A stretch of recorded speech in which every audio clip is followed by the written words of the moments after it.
चलो MCQ number 56 તમને xy = 1 આપ્યું છે, x > 0 આપ્યું છે અને તમારે x + y ની ન્યૂનતમ કિંમત શોધવાની છે.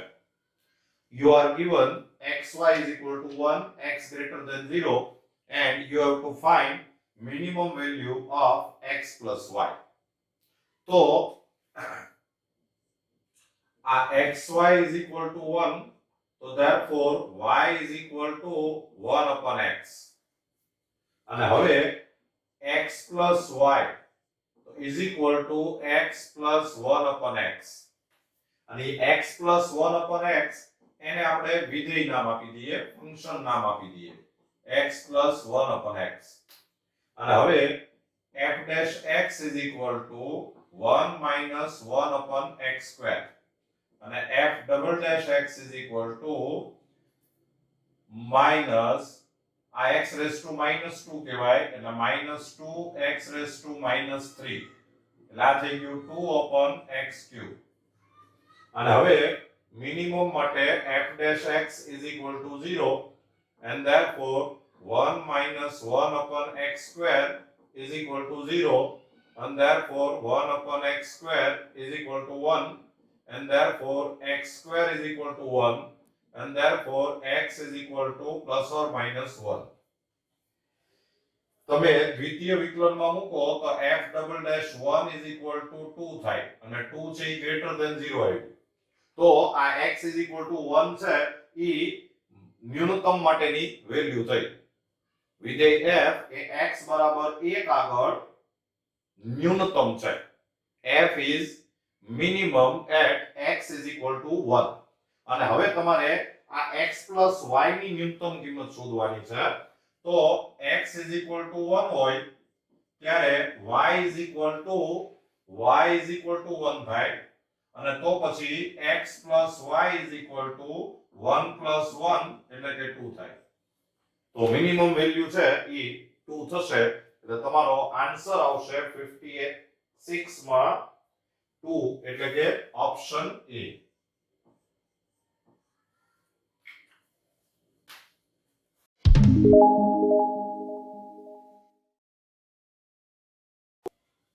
ચલો MCQ નંબર 57 તમને f(x) = એક વિધેય આપ્યું છે અને આ વિધેયને x = π/3 આગળ આત્યંતિક મૂલ્યો છે અને તમારે એ શોધવાનું છે.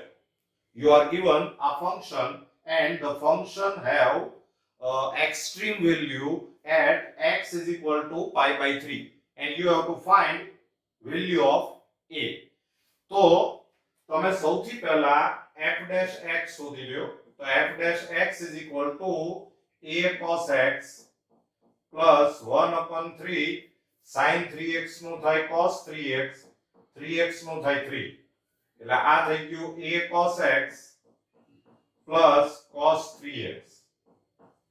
હવે મિત્રો તમને ખબર હોય કે જે કિંમત આગળ આત્યંતિક મૂલ્ય હોય ઈ કિંમત આગળ f'(x) શૂન્ય થાય.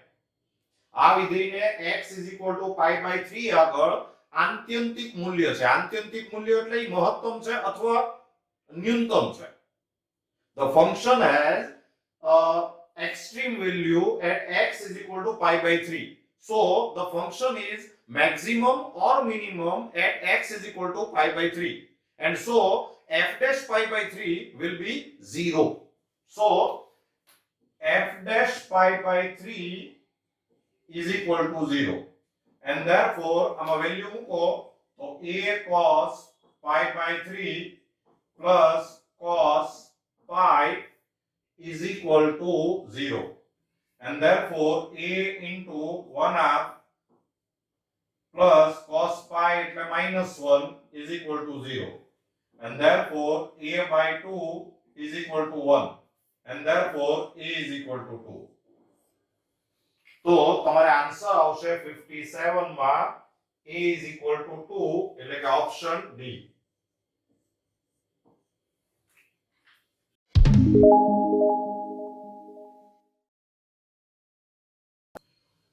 ચલો એમસીક્યુ નંબર 58 તમને એક વિધેય આપ્યું છે f of x અને આના સ્પર્શકનો ઢાળ આપણે મહત્તમ કરવાનો છે અને તમારે x ની વેલ્યુ શોધવાની છે x belongs to 0 to 2 pi.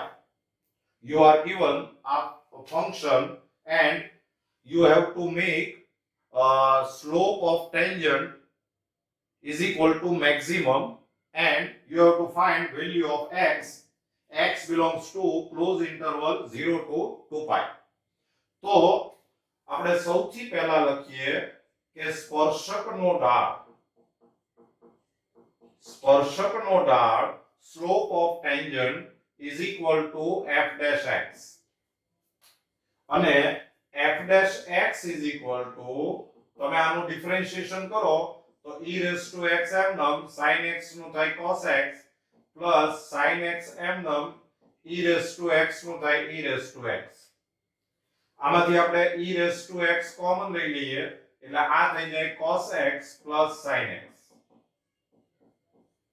અને આ જે ફંક્શન છે એને આપણે g of x નામ આપી દઈએ તો g of x is equal to e raised to x into cos x plus sin x અને હવે તમારે આને મેક્સિમમ કરવાનું છે બરાબર મહત્તમ કરવાનું છે તો આને મહત્તમ કરવા માટેની જે કાઈ વિધિ હોય એ આપણે કરવી પડે તો g dash x તો g dash x is equal to e raised to x m num cos x નું થાય minus sin x plus sin x નું થાય cos x અને plus cos x plus sin x m num અને e raised to x નું થાય e raised to x આમાંથી e raised to x common લ્યો તો બ્રેકેટમાં આવશે minus sin x plus cos x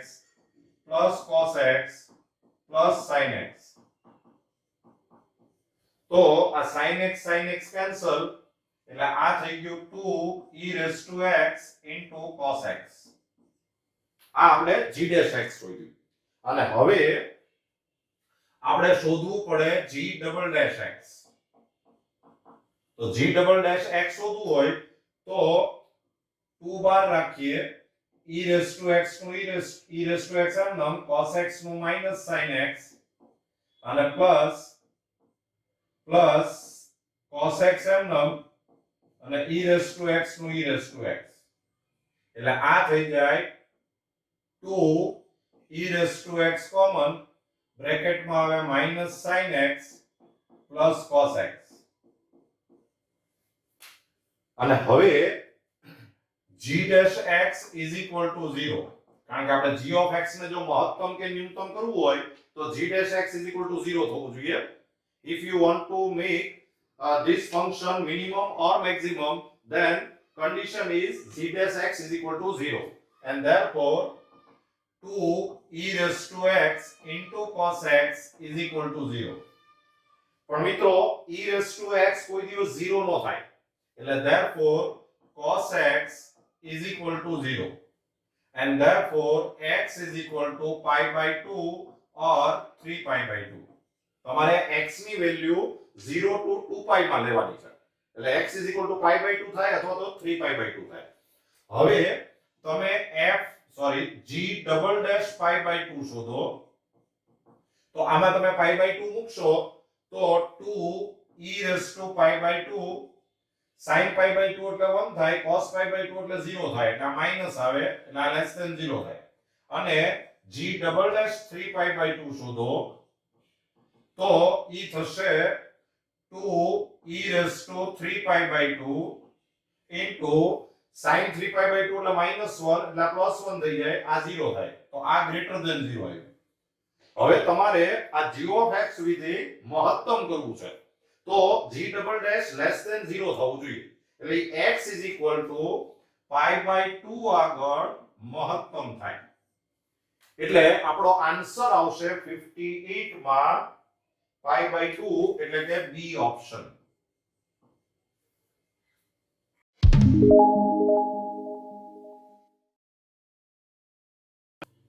ચલો મિત્રો 59 તમને એક વિધેય આપ્યું છે અને x બરાબર 2 આગળ મહત્તમ છે ન્યૂનતમ છે ગતિ બિંદુ છે એવું તમારે કહેવાનું છે.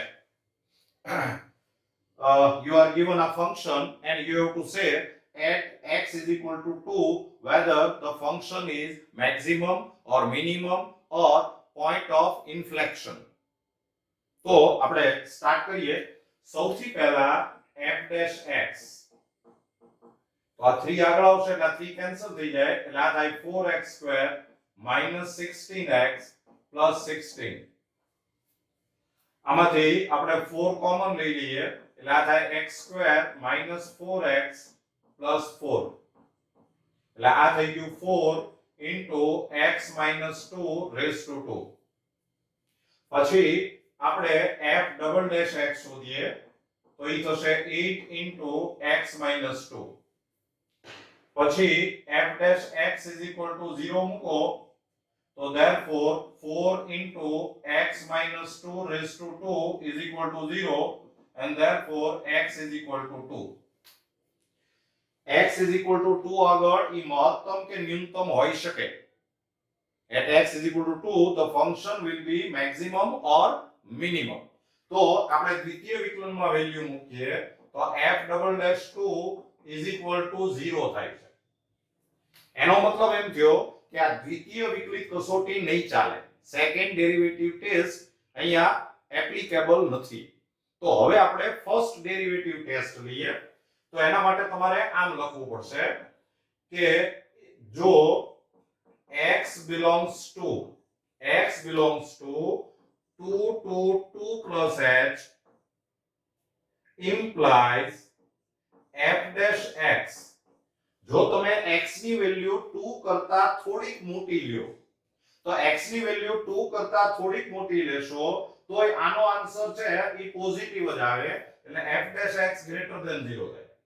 અને નંબર 2 કે x belongs to 2 minus h to 2 એટલે કે x ની વેલ્યુ 2 કરતા થોડીક નાની લ્યો તો x ની વેલ્યુ જો 2 કરતા થોડીક નાની લ્યો તો પણ f dash x છે ઈ greater than 0 જ આવે. એનો મતલબ એમ થયો કે x બરાબર 2 આગળ આ વિધેય મહત્તમ કે ન્યૂનતમ બેમાંથી એક પણ નથી. The function is not maximum or minimum at x is equal to 2. અને એનો મતલબ એમ થયો કે x is equal to 2 છે એ નતિ બિંદુ છે. નતિ બિંદુ છે. x is equal to 2 is point of inflection. And so answer is તમારા જવાબ આવશે C option.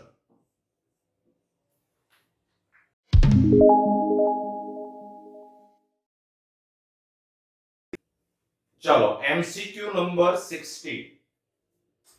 x plus 2y is equal to 8 અને તમારે xy ની મહત્તમ કિંમત શોધવાની છે. You are given x plus 2y is equal to 8 and you have to find maximum value of xy. So સૌથી પહેલા x plus 2y is equal to 8 તો x is equal to 8 minus 2y. અને હવે xy is equal to તો x ની જગ્યાએ 8 minus 2y into y expansion કરો તો 8y minus 2y square. અને આને આપણે f of y કહી દઈએ તો f of y is equal to 8y minus 2y square. This is the function. અને હવે તમારે આ મેક્સિમમ ક્યારે થાય ઈ પ્રોસિજર કરવાની છે. તો f dash y is equal to 8 minus 4y. f double dash y is equal to minus 4. f dash y is equal to 0 and therefore 8 minus 4y is equal to 0 and therefore y is equal to 2. અને y is equal to 2 આમાં મૂકો તો f dash double dash 2 is equal to minus 4 less than 0. તો આ વિધેય y is equal to 2 આગળ મહત્તમ છે. f is maximum at y is equal to 2. અને હવે તમારે જો ઈ મહત્તમ કિંમત શોધવાની હોય તો તમારે f of 2 શોધવું જોઈએ. f of 2 આમ ઓરિજિનલ વેલ્યુ મૂકી દો તો f of 2 is equal to 16 minus 4 to the 8 એટલે આન્સર આવે 8. તો તમારે આન્સર આવશે 60 માં 8 એટલે કે ઓપ્શન ડી.